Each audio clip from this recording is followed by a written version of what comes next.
দেখো, তোমরা সকলেই মহাভারতের যুদ্ধের কথা জানো, কিন্তু কেন এই যুদ্ধ হয়েছিল তা আজও প্রায় অনেকেরই অজানা। চলো আজ জেনে নেওয়া যাক এই মহাভারত যুদ্ধের কারণগুলি কি কি।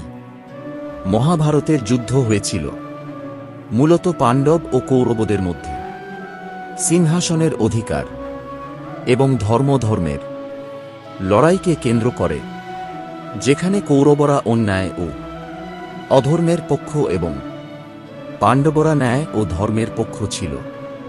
এই যুদ্ধের মূল কারণ ছিল দীর্ঘদিনের পারিবারিক বিবাদ, রাজ্য নিয়ে কৌরবদের অন্যায় দখল এবং পাণ্ডবদের অধিকার হরণ করার চেষ্টা।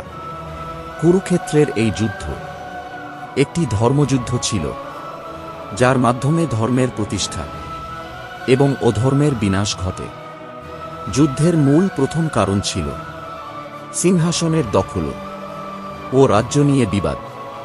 কৌরব ও পাণ্ডবরা একই বংশের হলেও ক্ষমতা ও রাজ্য নিয়ে তাদের মধ্যে বিবাদ ছিল। কৌরবরা পাণ্ডবদের রাজ্য থেকে বঞ্চিত করতে চেয়েছিল। দ্বিতীয় কারণ ছিল ধর্ম ও অধর্মের দ্বন্দ্ব। পাণ্ডবরা ছিল ন্যায় ও ধর্মের প্রতীক, অন্যদিকে কৌরবরা ছিল অন্যায়, লোভ ও অধর্মের প্রতীক। এই যুদ্ধ ছিল ধর্ম প্রতিষ্ঠার একটি লড়াই। তারপর তৃতীয় কারণটি ছিল পারিবারিক বিবাদ নিয়ে। কৌরব ও পাণ্ডবদের মধ্যে দীর্ঘদিনের পারিবারিক বিবাদ এবং পাণ্ডবদের প্রতি কৌরবদের অবিচার এই যুদ্ধের প্রধান কারণগুলোর মধ্যে অন্যতম।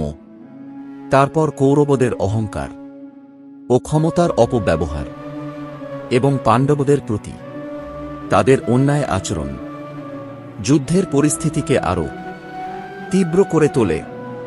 এই যুদ্ধ ছিল ন্যায় ও অন্যায়ের মধ্যে একটি চূড়ান্ত সংঘাত, যা ধর্মের জয় এবং অধর্মের বিনাশকে প্রতিষ্ঠিত করেছিল।